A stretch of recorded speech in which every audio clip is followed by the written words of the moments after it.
ഈ വീഡിയോയിൽ ഇന്നത്തെ ജിയോ പൊളിറ്റിക്കൽ ഡെവലപ്മെന്റ്സ് ആണ് നമ്മൾ നോക്കുന്നത്. പ്രത്യേകിച്ച് ഇന്ത്യയിൽ നടന്നുകൊണ്ടിരിക്കുന്ന ചില ഇമ്പോർട്ടന്റ് ആയിട്ടുള്ള കാര്യങ്ങൾ. അതിൽ നമ്മൾ ഡിഫൻസ് മേഖലയിൽ ഡെവലപ്മെന്റ് ഉണ്ടാകുന്നതിന്റെ ഭാഗമായിട്ട് INS വിക്രാന്ത് എല്ലാവർക്കും അറിയാലോ, നമ്മളുടെ എയർക്രാഫ്റ്റ് കാരിയർ, അതിനെ നമ്മളൊരു ന്യൂക്ലിയർ പവർ എയർക്രാഫ്റ്റ് കാരിയർ ആയിട്ട് മാറ്റാൻ പോവാണ്. അപ്പൊ അതിന് ഓൾറെഡി തന്നെ ആ ഒരു പ്രോജക്റ്റിന് തുടക്കം കുറിച്ചിരിക്കുകയാണ്. INS വിക്രാന്തിനെ നമ്മളൊരു ന്യൂക്ലിയർ പവേർഡ് എയർക്രാഫ്റ്റ് കാരിയർ ആയിട്ട് മാറ്റാൻ പോവാണ്. ഹിന്ദുസ്ഥാൻ എയറോനോട്ടിക്കൽ ലിമിറ്റഡ് HAL എന്ന് പറഞ്ഞ കമ്പനിയിൽ നിന്നും ഒരു ടീം എഞ്ചിനീയേഴ്സ് അവര് അമേരിക്കയ്ക്ക് പോവുകയാണ് ഈ മാസം. അതെന്തിനാണെന്ന് പറഞ്ഞാല് ഇതിനു മുമ്പ് അമേരിക്കയുമായിട്ട് നമ്മളൊരു GE കമ്പനിയുടെ ഓർഡറുമായിട്ട് ബന്ധപ്പെട്ട ഒരു ചർച്ച നടത്തിയിട്ടുണ്ടായിരുന്നു. അപ്പൊ GE 414 എഞ്ചിൻ ഇന്ത്യക്കുള്ളിൽ നിർമ്മിക്കുന്നതുമായിട്ട് ബന്ധപ്പെട്ട് നമ്മള് GE കമ്പനിക്ക് ഒരു പ്രപ്പോസൽ വെച്ചിട്ടുണ്ടായിരുന്നു. നമ്മൾ GEക്ക് മാത്രമല്ല, നമ്മള് റഷ്യക്കും പ്രപ്പോസൽ കൊടുത്തിട്ടുണ്ടായിരുന്നു, ഫ്രാൻസിന് കൊടുത്തിട്ടുണ്ടായിരുന്നു, അതുപോലെ തന്നെ അമേരിക്കയിലെ GE കമ്പനിക്കും കൊടുത്തിട്ടുണ്ടായിരുന്നു.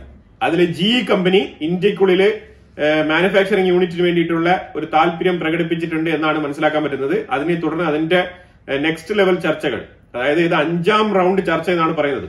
ഇതിനകത്ത് 2-3 റൗണ്ട് ഒക്കെ ഓൺലൈനിൽ തന്നെ വിർച്വൽ മീറ്റിംഗ് നടത്തിയതാണ്. അതിലുപരിയായിട്ട് ഇപ്പം 5ാം ഘട്ട ചർച്ച എന്നുള്ള നിലയിലാണ് ഇപ്പൊ പോകുന്നത്. അപ്പൊ ഈ ഒരു ചർച്ചയിലൂടെ ഏതൊക്കെ ടെക്നോളജി ഇന്ത്യക്ക് കൈമാറാൻ GE എഞ്ചിൻ കമ്പനി തയ്യാറാകും എന്നുള്ളതാണ് ഇപ്പൊ നമ്മളുടെ ഒരു ചോദ്യം. അപ്പൊ ആ ചോദ്യത്തിനൊരു ഉത്തരം കിട്ടുന്നതിന് ഭാഗമായിട്ടാണ് ഈ ഒരു വിസിറ്റ് ഇന്ത്യ തീരുമാനിച്ചിരിക്കുന്നത്. പ്രത്യേകിച്ച് GE കമ്പനിയുടെ എഞ്ചിൻ ഇന്ത്യക്കുള്ളിൽ നിർമ്മിക്കുന്നതുമായിട്ട് ബന്ധപ്പെട്ട് either manufacturing or assembly line. പക്ഷെ എന്തായാലും ടെക്നോളജി ട്രാൻസ്ഫർ എന്നുള്ള വിഷയമാണ് ഇവിടെ ഏറ്റവും കൂടുതൽ ഇമ്പോർട്ടന്റ് ആയിട്ട് ഇന്ത്യ ഫോക്കസ്ഡ് ആയിട്ട് മുന്നോട്ട് പോകുന്നത്. കാരണം നമുക്ക് റഷ്യയുടെ സൈഡിൽ നിന്നും ഫുൾ ടെക്നോളജി ട്രാൻസ്ഫർ ആണ് പറഞ്ഞിരിക്കുന്നത്. അപ്പൊ അതുകൊണ്ട് തന്നെയാണ് ഏറ്റവും കൂടുതൽ അതിനെ വെച്ചിട്ട് കമ്പയർ ചെയ്ത് നെഗോഷിയേറ്റ് ചെയ്ത് GE കമ്പനിയുടെ അടുത്ത് കാര്യങ്ങൾ ചോദിച്ച് മനസ്സിലാക്കാനാണ് ഈ ടീം പോകുന്നത്. അല്ലെ, ഈ GE കമ്പനിയുമായിട്ട് എന്തുകൊണ്ടാണ് ഇന്ത്യ ഇത്രത്തോളം സ്റ്റിക്ക് ഓൺ ചെയ്ത് നിൽക്കുന്നത് എന്ന് പറഞ്ഞാൽ പലരും ഇതിനെക്കുറിച്ച് ചോദിക്കാറുണ്ട്. എന്തുകൊണ്ടാണ് നമുക്ക് GE എഞ്ചിൻ മറ്റുള്ള എഞ്ചിനുകളെ അപ്രോച്ച് ചെയ്യാത്തത് എന്തുകൊണ്ടാണെന്ന് പറഞ്ഞാല് comparatively GE engine light weight ആണ്, അതേപോലെ തന്നെ സ്ലിം മോഡലാണ്. ഇത് ശരിക്കും പറഞ്ഞാൽ നമ്മളുടെ ലൈറ്റ് കോമ്പാക്ട് എയർക്രാഫ്റ്റിന് വളരെ സ്യൂട്ടബിൾ ആയിട്ടുള്ള ഒരു എഞ്ചിനാണ്. അതുകൊണ്ടാണ് നമ്മുടെ ഒരു GE 414 എഞ്ചിനുമായിട്ട് ബന്ധപ്പെട്ട് നമ്മൾ ഏറ്റവും കൂടുതൽ അതിനെ ഫോക്കസ് ചെയ്ത് നിൽക്കുന്നത്. പ്രോജക്ട് 75I എന്ന് പറഞ്ഞത് സബ്മറൈൻ കോൺട്രാക്ട് ആണ്, ഇന്ത്യ കൊടുത്തിരിക്കുന്ന സബ്മറൈൻ കോൺട്രാക്ട് ആണ്. ഇത് സ്കോർപിയൻ ക്ലാസ് സബ്മറൈൻസ് ഉണ്ട്. അപ്പൊ അതുപോലെ ഇത് 3 സബ്മറൈൻസ് ഇമ്മീഡിയറ്റ് ആയിട്ട് നമുക്ക് ആവശ്യമുണ്ട് എന്നുള്ളതാണ് നേവിയുടെ സൈഡിൽ നിന്ന് നമുക്ക് കിട്ടുന്ന ഇൻഫർമേഷൻ. അപ്പൊ ഇത് ഈ 3 സബ്മറൈൻസ് ഇപ്പൊ ഇമ്മീഡിയറ്റ് ആയിട്ട് നമുക്ക് വേണം. അതിനു വേണ്ടിയിട്ടാണ് ഇന്ത്യ ഏറ്റവും കൂടുതൽ ജർമ്മൻ കമ്പനിയുമായിട്ടുള്ള ആ കോൺട്രാക്ട് പുഷ് ചെയ്യുന്നത്. അതുപോലെ തന്നെ ഫ്രാൻസിന്റെ കമ്പനിയുമായിട്ട് നമുക്ക് കോൺട്രാക്ട് ഉണ്ട്, ഇന്ത്യക്കുള്ളിൽ തന്നെ ബിൽഡ് ചെയ്യുന്നുണ്ട്. ഇതിന് പ്രധാനപ്പെട്ട പ്രശ്നം എന്ന് പറഞ്ഞാല് നമ്മളുടെ കയ്യിലുള്ള സ്കോർപിയൻ ക്ലാസ് സബ്മറൈൻസ് ഒക്കെ ഫ്യൂവൽ സെൽ അങ്ങനത്തെ ചില ആൾട്രേഷൻ നടക്കുന്നുണ്ട്, ചില മോഡിഫിക്കേഷൻസ്. അപ്പൊ അതുമായിട്ട് ബന്ധപ്പെട്ട് എല്ലാം തന്നെ ഇപ്പം ആ ഒരു ആൾട്രേഷൻ വർക്കിൽ കിടക്കുകയാണ്. അപ്പൊ അതുകൊണ്ട് സബ്മറൈൻ നമുക്ക് വളരെ അത്യാവശ്യമാണ്. അപ്പൊ ഇത് ഈ 75I എന്ന് പറഞ്ഞ ഒരു പ്രോജക്ട് ഡിലേ ആവുന്നത് കൊണ്ട് ഇത് എത്ര ടൈം എടുക്കും എന്നുള്ളതിന്റെ ഒരു അൺസർട്ടനിറ്റി ഇപ്പോഴും നിലനിൽക്കുന്നുണ്ട്. അതിനെക്കുറിച്ച് ഇന്ത്യ ജർമ്മനിയുടെ ടൈസൺ ഗ്രൂപ്പ് എന്ന് പറഞ്ഞ ആ കമ്പനിയുമായിട്ട് ചർച്ച നടത്തിക്കൊണ്ടിരിക്കുകയാണ്. ഇത് 2017 നമ്മൾ പ്രപ്പോസ് ചെയ്ത ആ ഒരു പ്രോജക്റ്റ് ആണ്. 2017 തന്നെ നമ്മൾ ഓർഡർ കൊടുത്തതാണ്. അപ്പൊ അതുകൊണ്ട് എന്തുകൊണ്ടാണ് ഇത്രയും ഡിലേ? ഇപ്പൊ തന്നെ ഒരുപാട് ഡിലേ ആയി. 2017 എന്ന് പറയുമ്പോൾ നിങ്ങൾ ആലോചിച്ച് നോക്കൂ, ഇനി 2 വർഷം കൂടെ കഴിഞ്ഞാൽ ഏതാണ്ട് 10 വർഷം തരും. അപ്പൊ 10 വർഷമായിട്ട് ഈ ഒരു ഡെലിവറി നമുക്ക് പ്രോപ്പർ ആയിട്ട് കിട്ടിയിട്ടില്ല എന്നുള്ളതാണ് ഇതിന്റെ ഒരു പ്രശ്നം. ജർമ്മനിയുമായിട്ട് നിരന്തരം ഇതിനെക്കുറിച്ചുള്ള ചർച്ചകൾ നടക്കുന്നുണ്ട്. ജർമ്മനിയുടെ മേളിൽ എങ്ങനെയെങ്കിലും പ്രഷർ ഇട്ട് എത്രയും പെട്ടെന്ന് ഈ ഒരു പ്രോജക്ട് പൂർത്തിയാക്കി ടൈസൺ ഗ്രൂപ്പ് കമ്പനിയിൽ നിന്നും ഈ സബ്മറൈൻസ് ഇന്ത്യക്കുള്ളിൽ എത്തിക്കാനുള്ള ശ്രമത്തിലാണ് ഇന്ത്യൻ ഗവൺമെന്റ്. GRSC എന്ന് പറഞ്ഞ കമ്പനി, GRSC എന്ന് പറഞ്ഞാല് garden research ship builders and engineers limited എന്ന് പറഞ്ഞൊരു കമ്പനിയാണ്. ഈ കമ്പനി ഇതൊരു ലീഡിംഗ് പബ്ലിക് സെക്ടർ കമ്പനിയാണ്. ഇത് PSU എന്ന് പറഞ്ഞ കാറ്റഗറിയിൽ വരും. ഇവര് one of the premium warship build ചെയ്യുന്ന കമ്പനിയാണ്, ഇന്ത്യൻ കമ്പനിയാണ് കേട്ടോ. One of the premium warship build ചെയ്യുന്ന കമ്പനിയാണ്. ഈ കമ്പനി ബംഗളൂരിൽ സ്ഥിതി ചെയ്യുന്ന മെർലിൻ ഹോക്ക് എയറോസ്പേസ് എന്ന് പറഞ്ഞ കമ്പനിയുമായിട്ട് ഒരു കരാറിൽ ഏർപ്പെട്ടിരിക്കുകയാണ്. രണ്ടും തന്നെ ഇന്ത്യൻ കമ്പനികളാണ്. ഈ 2 കമ്പനികൾ തമ്മിൽ എന്താണ് ബന്ധം എന്ന് പറഞ്ഞാല് ഇവര് ഈ വാർഷിപ്പിന് വേണ്ടിയിട്ടുള്ള ഡോർ നിർമ്മിക്കുന്നതുമായിട്ട് ബന്ധപ്പെട്ട് കരാറാണ് കൊടുത്തിരിക്കുന്നത്. അതായത് ഈ ബംഗളൂരിലുള്ള മെർലിൻ ഹോക്ക് എയറോസ്പേസ് എന്ന് പറയുന്ന കമ്പനിയാണ് ഈ ഡോർ നിർമ്മിക്കാനുള്ള കരാറ് ഏറ്റെടുത്തിരിക്കുന്നത്. ഈ ഡോർ എന്ന് പറഞ്ഞാല് ശരിക്കും എയറോപ്ലെയിനിൽ എന്താണ് ഡോർ, ആ സെയിം മെത്തേഡിലാണ് ഈ ഡോർ നിർമ്മിക്കുന്നത്. അപ്പൊ ഇതിൽ പ്രത്യേകിച്ച് നമ്മൾ മനസ്സിലാക്കാനുള്ളത് വെച്ചാൽ ഈ ഡോർ നിർമ്മിക്കാനുള്ള ടെക്നോളജി ഇന്ത്യക്കുള്ളിലുണ്ട്. അപ്പൊ ഇതുപോലത്തെ ഒരു ഡോർ നിർമ്മിക്കാൻ വേണ്ടിയിട്ടാണ് ഈ കമ്പനികൾ തമ്മിൽ അങ്ങോട്ടും ഇങ്ങോട്ടും കരാർ ഒപ്പിട്ടിരിക്കുന്നത്. ഇത് ഒരു സാമ്പിൾ ഡോർ മാത്രമല്ല, ഇതേപോലത്തെ ഇന്ത്യക്കുള്ളിൽ നിർമ്മിക്കാൻ പോകുന്ന മറ്റുള്ള എല്ലാ ഫൈറ്റർ ഫ്ലീറ്റുകൾക്കും ഈ സെയിം ഡോർ ആവശ്യമുള്ളതാണ്. അപ്പൊ അതുകൊണ്ട് ഇതൊരു ചെറിയ കോൺട്രാക്ട് അല്ല, ഇത് ജസ്റ്റ് ഒരു തുടക്കം മാത്രമാണ്. ഈ കമ്പനികൾ തമ്മിൽ ലോങ് ടേം ചേർന്ന് പ്രവർത്തിക്കാനാണ് ഈ കരാറിലൂടെ ധാരണയായിരിക്കുന്നത്. കൊച്ചിൻ ഷിപ്പ്യാർഡിലേക്ക് അടുത്ത ഒരു പ്രോജക്ട് പ്രപ്പോസ് ചെയ്തിരിക്കുകയാണ്. ഈ പ്രോജക്ട് മൂന്നാമത്തെ ഇന്ത്യയിലെ എയർക്രാഫ്റ്റ് കരിയർ ഫ്ലീറ്റ് നിർമ്മിക്കാനുള്ള പ്രോജക്റ്റിനാണ് തുടക്കം കുറിക്കുന്നത്. INS വിശാൽ എന്നാണ് ഈ ഒരു എയർക്രാഫ്റ്റ് കരിയറിന് പേര് കൊടുത്തിരിക്കുന്നത്. അപ്പം INS വിശാൽ കൊച്ചിൻ ഷിപ്പ്യാർഡിലാണ് നിർമ്മിക്കാൻ പോകുന്നത്. ആ പ്രോജക്റ്റിന് തുടക്കമായി. ഡൊണാൾഡ് ട്രംപ് ഇന്ന് അമേരിക്കയിൽ നിന്നും ഇന്ത്യയെക്കുറിച്ച് അപ്രീഷിയേറ്റ് ചെയ്തുകൊണ്ട് അമേരിക്കയ്ക്കും ഇന്ത്യക്കും തമ്മിൽ വലിയ പ്രശ്നങ്ങളൊന്നുമില്ല, we have deep rooted relationship എന്നൊക്കെ പറഞ്ഞ് ഇന്ത്യയെ അപ്രീഷിയേറ്റ് ചെയ്തുകൊണ്ടുള്ള ഒരു ട്വീറ്റ് ഒക്കെ ഇട്ടിട്ടുണ്ടായിരുന്നു. അപ്പൊ അതിനെ റെസിപ്രോക്ക് ചെയ്തുകൊണ്ട് പ്രൈം മിനിസ്റ്റർ മോദി സേവസ്, അതായത് അമേരിക്കയുടെ താല്പര്യം എന്താണോ അത് തന്നെയാണ് എനിക്കും പറയാനുള്ളത്. ഇന്ത്യക്കും അമേരിക്കയുമായിട്ട് അതേ നിലപാട് തന്നെയാണ്. ഇന്ത്യക്കും അമേരിക്കയും തമ്മിലുള്ള ബോണ്ട് എന്നുള്ളത് വളരെ ശക്തമായിട്ടുള്ള ബോണ്ടാണ്. അതേ രീതിയിൽ ഒരു ട്വീറ്റ് തന്നെയാണ് പ്രൈം മിനിസ്റ്റർ മോദി പ്രസിദ്ധീകരിച്ചത്. അപ്പൊ ഇതിനകത്ത് എന്താണ് മനസ്സിലാക്കാൻ വെച്ചാൽ, ഇന്ത്യയെ കുറിച്ച് നല്ലത് പറഞ്ഞാൽ ഇന്ത്യ അതിനെ ഉൾക്കൊണ്ട് കൃത്യമായിട്ടുള്ള അതേ ലെവലിലുള്ള ഈക്വൽ ആയിട്ടുള്ള ആ റെസ്പെക്ട് വെച്ച് പുലർത്തിക്കൊണ്ടുള്ള മെസ്സേജുകൾ തിരിച്ചു തരും.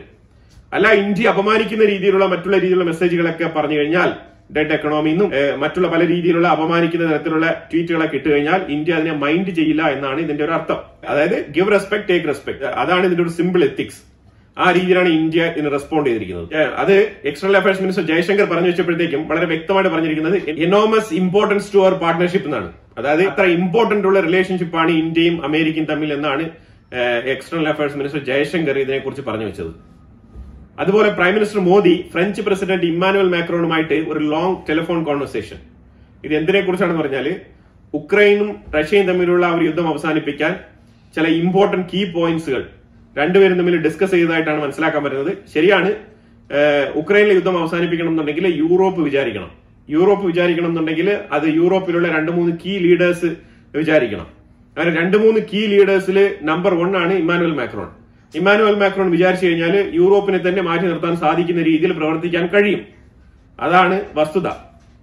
അപ്പൊ അതുകൊണ്ട് തന്നെയാണ് ഇമ്മാനുവൽ മാക്രോണുമായിട്ട് ചർച്ച നടത്തിയിട്ട് ഏത് രീതിയിൽ ഈ ഒരു യുദ്ധം അവസാനിപ്പിക്കാൻ പറ്റും എന്നുള്ളതിന്റെ ഒരു കീ പോയിന്റ് അത് SCO സമ്മിറ്റുമായിട്ട് ബന്ധപ്പെട്ട് റീസെന്റ് ആയിട്ട് പ്രൈം മിനിസ്റ്റർ മോദിയും റഷ്യൻ പ്രസിഡന്റ് വ്ളാഡിമിർ പുടിനും തമ്മിൽ നടത്തിയ ചർച്ചയിൽ ചില ഇമ്പോർട്ടന്റ് ആയിട്ടുള്ള നിർദ്ദേശങ്ങൾ കൊടുത്തിട്ടുണ്ടാവാനുള്ള സാധ്യത വളരെ കൂടുതലാണ്. ആ കീ പോയിന്റ്സ് ആണ് ഇമ്മാനുവൽ മാക്രോണുമായിട്ട് ഷെയർ ചെയ്തത് എന്നാണ് മനസ്സിലാക്കാൻ പറ്റുന്നത്. പക്ഷെ ഇതിൽ വേറൊരാൾക്ക് ടെൻഷൻ ഉണ്ടാവും, അത് ഡൊണാൾഡ് ട്രംപിനാണ്. കാരണം ഈ റഷ്യയും ഉക്രൈനുമായിട്ട് ബന്ധപ്പെട്ട വിഷയം പ്രൈം മിനിസ്റ്റർ മോദി പുടിനെ മീറ്റ് ചെയ്തതിനു ശേഷം പിന്നീട്, അതായത് അലാസ്ക മീറ്റിംഗ് കഴിഞ്ഞിട്ട് പ്രൈം മിനിസ്റ്റർ മോദിയും പുടിനും സംസാരിച്ചിട്ടുണ്ട് റീസെന്റ് ആയിട്ട്. അതിനെക്കുറിച്ചുള്ള വിവരങ്ങളൊന്നും തന്നെ ഡൊണാൾഡ് ട്രംപിന് അറിയില്ല. കാരണം മോദിയും ട്രംപും തമ്മിൽ നിലവിൽ അത്ര നല്ല ബന്ധത്തിലല്ല. അപ്പൊ അതുകൊണ്ട് ശരിക്കും ട്രംപ് കുറച്ച് പോയിന്റുകളൊക്കെ മിസ് ചെയ്യുന്നുണ്ട്. അപ്പൊ അതുകൊണ്ട് ഇച്ചിരി ടെൻഷനിലാണ്. ശരിക്കും എന്താണ് സംഗതി, ഇനിയിപ്പോ ഈ ഇന്ത്യയും ഫ്രാൻസും തമ്മിൽ എന്താണ് സംസാരിച്ചത്, ഇതിനെക്കുറിച്ചുള്ള വിവരങ്ങളൊന്നും തന്നെ ഇപ്പം ട്രംപിന് ഇപ്പൊ അറിയില്ല. ഇന്ത്യ ഇടപെട്ടുകൊണ്ട് ഈ ഒരു യുദ്ധം അവസാനിപ്പിച്ചു കഴിഞ്ഞാൽ വലിയ ബുദ്ധിമുട്ടാവുമല്ലോ. അപ്പൊ അതുപോലെ തന്നെ ഒരു വിഷയം കൂടി പറയാനുള്ളത്, അമേരിക്കയുടെ ഉള്ളിൽ പെന്റഗൺ ഉണ്ടായിരുന്നല്ലോ, പെന്റഗന്റെ ഒരു നെയിം ഡിപ്പാർട്ട്മെന്റ് ഓഫ് വാർ എന്ന് മാറ്റിയിരിക്കുകയാണ് ഡൊണാൾഡ് ട്രംപ്. ഈ സമാധാനത്തിന് വേണ്ടി നൊബൽ പ്രൈസിന് അപ്ലൈ ചെയ്തുകൊണ്ടിരിക്കുന്ന ആൾ എന്തിനാണ് ഈ ഡിപ്പാർട്ട്മെന്റ് ഓഫ് വാർ എന്നൊക്കെ പെന്റഗന്റെ പേര് മാറ്റുന്നത്? അത് മാറ്റിയിട്ടുണ്ട്. അപ്പൊ അതുപോലെ ഈ ഡിഫൻസ് സെക്രട്ടറി ഉണ്ടല്ലോ, ആരാണ്? പീറ്റർ ഹെക്സത്ത് ഇനി മുതൽ സെക്രട്ടറി ഓഫ് വാർ എന്ന് അറിയപ്പെടും, അല്ലാതെ ഡിഫൻസ് സെക്രട്ടറി എന്നല്ല. മനസ്സിലായോ? ഇത് ഞാൻ വെറുതെ പറയുന്നതല്ല, സെർച്ച് ചെയ്ത് നോക്കിക്കോളൂ. ഇതാണ് യാഥാർത്ഥ്യം. UK പുതിയ ഫോറിൻ മിനിസ്റ്റർ യോവിറ്റെ കൂപ്പറിന്റെ അപ്പോയിന്റ്മെന്റ് ഇപ്പം കംപ്ലീറ്റ് ആയിട്ടുണ്ട്. യോവിറ്റെ കൂപ്പറിന് എക്സ്റ്റേണൽ അഫയേഴ്സ് മിനിസ്റ്റർ ജയശങ്കറിന്റെ വക ഒരു കൺഗ്രാചുലേഷൻസ് എക്സ്റ്റെൻഡ് ചെയ്തിട്ടുണ്ട്. കാരണം അവർ പുതിയ അപ്പോയിന്റ് ചെയ്യാണ്. ഇപ്പം ഇന്ത്യയുമായിട്ടുള്ള ഈ ഒരു ഫ്രീ ട്രേഡ് എഗ്രിമെന്റിന് വളരെയധികം താല്പര്യം പ്രകടിപ്പിക്കുന്നു എന്നുള്ള ഒരു വിഷയം കൂടി നമുക്ക് മനസ്സിലാക്കാൻ പറ്റുന്നുണ്ട്. അപ്പൊ തീർച്ചയായിട്ടും ഇതിന് മുമ്പ് കാര്യങ്ങളൊക്കെ എങ്ങനെയാണ് മുന്നോട്ട് നീക്കിയത് അതേ ഡയറക്ഷനിൽ തന്നെയായിരിക്കും കാര്യങ്ങളൊക്കെ മുന്നോട്ട് പോകുന്നത്. അപ്പൊ UKയും ഇന്ത്യയുമായിട്ടുള്ള ബന്ധം ഫ്രീ ട്രേഡ് എഗ്രിമെന്റുമായിട്ട് മുന്നോട്ട് പോവുകയാണ്. നിർമ്മല സീതാരാമൻ പറഞ്ഞിരിക്കുന്നത് അൺഡൌട്ടഡ്ലി ഞങ്ങൾ റഷ്യയുടെ ഓയിൽ നമ്മൾ മേടിച്ചിരിക്കും എന്നാണ് പറയുന്നത്. അതായത് നിങ്ങൾക്ക് ഒരു ഡൌട്ടും വേണ്ട, ഞങ്ങൾ റഷ്യയുടെ ഓയിൽ മേടിച്ചിരിക്കും. കാരണം $4 കുറവാണ്. ഒരു ഫിനാൻഷ്യൽ മിനിസ്റ്റർ എന്നുള്ള നിലയിൽ അവർ ആ രീതിയിൽ ചിന്തിക്കുന്നു, ആ രീതിയിലുള്ള കാര്യങ്ങളാണ് പുറത്ത് പറയുന്നത്. പലരും വിചാരിക്കുന്നത് ഇതൊരു പ്രൈവറ്റ് കമ്പനികൾക്കല്ലേ ഈ ഒരു ഓയിൽ പോയെന്ന് ചോദിച്ചു കഴിഞ്ഞാൽ എല്ലാ ഓയിലും പ്രൈവറ്റ് കമ്പനികൾക്കല്ല പോകുന്നത്, അത് മിക്സ്ഡ് ആണ്. ഇന്ത്യയിൽ റിഫൈൻ ചെയ്തെടുക്കുന്ന ഓയിലുകളെല്ലാം തന്നെ ഡൊമസ്റ്റിക് ആവശ്യത്തിന് വരുന്നുണ്ട്, അതേപോലെ എക്സ്പോർട്ടിങ്ങിനും പോകുന്നുണ്ട്. ഒരിക്കലും നമുക്ക് ഒരു റിഫൈനറിയിൽ ഉൽപ്പാദിപ്പിക്കപ്പെടുന്ന എല്ലാ ഓയിലുകളും പുറത്തേക്ക് കയറ്റിയിരിക്കുന്നു എന്ന് നമുക്ക് ഉറപ്പിച്ച് പറയാൻ പറ്റില്ല. പല സാഹചര്യങ്ങളിലും അത് ഇന്ത്യക്കുള്ളിലും ഉപയോഗിക്കപ്പെടുന്നുണ്ട് എന്നുള്ളതാണ് വസ്തുത. പല രാജ്യങ്ങളിലും ബിസിനസ്മാൻ എന്നൊക്കെ പറയുമ്പോഴത്തേക്കും റെസ്പെക്ട്ഫുൾ ആയിട്ടാണ് നോക്കുന്നത്. അതിന് കാരണം വേറെ ഒന്നുമില്ല, അവർ ജോബ് ക്രിയേറ്റേഴ്സ് ആണ്. അവരെ കൊണ്ട് മാത്രമേ രാജ്യത്തിനുള്ളിൽ ബൾക്കായിട്ടുള്ള ജോബ് ഓപ്പർച്യൂണിറ്റീസ് ക്രിയേറ്റ് ചെയ്യാൻ പറ്റുള്ളൂ. അല്ലാതെ ഇപ്പൊ നിങ്ങൾ നോക്കൂ, TCS എന്ന് പറയുന്നത് ടാറ്റയുടെ ഒരു കമ്പനിയാണ്. ഈ TCSന്റെ കീഴിലൊക്കെ എത്രത്തോളം എംപ്ലോയീസ് ആണ് വർക്ക് ചെയ്യുന്നത്? വിപ്രോ, ഇതുപോലെ തന്നെ നമ്മൾ അദാനി, അംബാനി, ഇതുപോലെ തന്നെ മഹീന്ദ്ര, പല കമ്പനികളുണ്ട് ഇന്ത്യക്കുള്ളിൽ. അപ്പൊ ഇതൊക്കെ ലീഡിംഗിൽ ഇവർ ടോപ്പ് ലിസ്റ്റിൽ നിൽക്കുന്ന ആൾക്കാരായതുകൊണ്ട് മാത്രമാണ് ഇവരുടെ പേരൊക്കെ വരുന്നത്, ലുലു ഗ്രൂപ്പ്. അപ്പൊ ഇങ്ങനെയുള്ള പല കമ്പനികളുണ്ട്. ഈ കമ്പനികളെ കൊണ്ട് മാത്രമാണ് മാസീവായിട്ടുള്ള ഇൻവെസ്റ്റ്മെന്റുകൾ നടത്താൻ പറ്റുള്ളൂ, മാസീവായിട്ടുള്ള പ്രോജക്റ്റുകൾ പ്രപ്പോസ് ചെയ്യാൻ പറ്റുള്ളൂ, മാസീവായിട്ടുള്ള ഒരു എംപ്ലോയ്മെന്റ് ക്രിയേറ്റ് ചെയ്യാൻ പറ്റുള്ളൂ. അപ്പൊ അതുകൊണ്ട് ഇപ്പൊ അമേരിക്കയിലൊക്കെ നോക്കും, അമേരിക്കയിലൊക്കെ അവരുടെ തൊഴിൽദാതാക്കളെ അവർ ഒരിക്കലും തള്ളിപ്പറയില്ല. നമ്മുടെ നാട്ടിലെ പോലെ റെഡ് ടേപ്പിന് ഉള്ളിലിട്ട് ഇങ്ങനെ കുരുക്കത്തില്ല. വളരെ ഈസി ആയിട്ട് അവിടെ കാര്യങ്ങളൊക്കെ നടത്തി കൊടുക്കും. കാരണം എന്താണ്? ആദ്യമേ തന്നെ ഒരു പ്രോജക്ട് മുന്നോട്ട് വെക്കുമ്പോഴത്തേക്കും അവർ നോക്കുന്നത് എത്ര എംപ്ലോയ്മെന്റ് കൊടുക്കാൻ പറ്റും എന്നുള്ളതാണ്.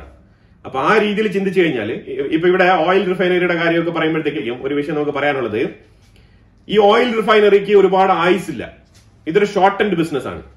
പുതിയതായിട്ട് മാർക്കറ്റിൽ വരുന്ന ഒരു ഇൻവെസ്റ്ററിന് ഇതൊരിക്കലും പെട്ടെന്ന് ഇൻവെസ്റ്റ് ചെയ്ത് മുന്നോട്ട് കൊണ്ടുപോകാൻ പറ്റാത്ത ഒരു സാഹചര്യമാണ്. കാരണം എന്താണ്? ഈ ഫോസിൽ ഫ്യൂൽ എന്ന് പറഞ്ഞ സംഗതിക്ക് ഒരുപാട് ലൈഫ് ഇല്ല. കാരണം ഇനി എല്ലാം തന്നെ ഗ്രീൻ എനർജി, അതേപോലെ സോളാർ എനർജി, ഈ വിഷയങ്ങളിലേക്ക് മാറി വരികയാണ്. എത്രയും വേഗം നമ്മൾ ന്യൂക്ലിയർ പവർ പ്ലാന്റുകൾ സ്ഥാപിച്ചെടുക്കുന്നോ, എത്രയും വേഗം നമ്മൾ സോളാർ പവർ പ്ലാന്റുകൾ നിർമ്മിച്ചെടുക്കുന്നോ, എത്രയും വേഗം നമ്മൾ 500 ഗിഗാവാട്ട് എന്ന് പറഞ്ഞ ആ ഒരു പവർ പ്രൊഡക്ഷനിലേക്ക് നമ്മൾ എത്തുന്നോ, ആ ഒരു സാഹചര്യത്തിൽ ശരിക്കും പറഞ്ഞാൽ നമ്മുടെ റോഡുകൾ, ഇൻഫ്രാസ്ട്രക്ചർ ഒക്കെ വളരെ വൃത്തിയായിട്ട് വന്നു കഴിഞ്ഞാൽ ഏറ്റവും കൂടുതൽ ഇലക്ട്രിക് വെഹിക്കിൾസ് ആയിരിക്കും ഉപയോഗിക്കാൻ പോകുന്നത്. ശരിക്കും പറഞ്ഞാൽ സോളാർ പാനൽ ഇൻസ്റ്റാൾ ചെയ്തുകൊണ്ട് തന്നെയുള്ള വണ്ടികളൊക്കെ ഇറങ്ങും. അപ്പൊ ആ സാഹചര്യത്തിൽ ഈ ഫോസിൽ ഫ്യൂലിന്റെ പ്രസക്തി എന്ന് പറയുന്നത് അത് വലിയൊരു ചോദ്യചിഹ്നമാണ്. റിലയൻസ് ഈ പ്രോജക്ട്, ഈ റിഫൈനറി പ്രോജക്ട് തുടങ്ങുമ്പോഴേ അവർക്കറിയാം, ഈ നയാറ എന്നൊക്കെ പറഞ്ഞ ഈ ഒരു കമ്പനി തുടങ്ങുമ്പോഴേ അവർക്കറിയാം ഇതിന്റെ ലൈഫ് എക്സ്പെക്ടൻസി എത്രയാണെന്നുള്ളത്. അപ്പൊ അതിലേക്ക് അവർ മുടക്കുമുതൽ ഇടാൻ തയ്യാറായിട്ട് വന്ന ആൾക്കാരാണ്. കാരണം അവർക്കറിയാം ഇതൊരു ഷോർട്ട് ടൈമില് ലാഭം ഉണ്ടാക്കിയിട്ട് ഈ കമ്പനി ഡെമോളിഷ് ചെയ്യേണ്ട സാഹചര്യത്തിലേക്ക് തള്ളപ്പെടും. അപ്പൊ ഇതിന്റെ ലൈഫ് എന്ന് പറഞ്ഞാൽ ഒരു മാക്സിമം ഒരു 25 years. അതാണ് അവർ കണക്ക് കൂട്ടിയിരിക്കുന്നത്. പല ഇൻവെസ്റ്റേഴ്സും ഈ ഒരു പ്രോജക്ട് മുന്നോട്ടെടുത്ത് നടത്താൻ തയ്യാറായില്ല. ആ സാഹചര്യത്തിലാണ് റിലയൻസ് ഇത് ഏറ്റെടുക്കുന്നത്. അപ്പൊ ഇങ്ങനെയുള്ള സ്റ്റോറികളൊക്കെ ഇതിന്റെ പുറയിലുണ്ട്. അതൊക്കെ നിങ്ങൾ എന്റർപ്രണേഴ്സിന്റെ ഇൻഡിവിജ്വൽ സ്റ്റോറികളൊക്കെ എടുത്ത് വായിച്ചു കഴിഞ്ഞാൽ നിങ്ങൾക്ക് മനസ്സിലാക്കാൻ പറ്റും. ഓരോരുത്തരും എന്തൊക്കെ ചാലഞ്ചസ് ഫേസ് ചെയ്തുകൊണ്ടാണ് ഓരോ കമ്പനികൾ സ്ഥാപിക്കുന്നത്, അതിന്റെ പുറകിൽ എത്ര കഷ്ടപ്പാടുണ്ടെന്നുള്ളതൊക്കെ.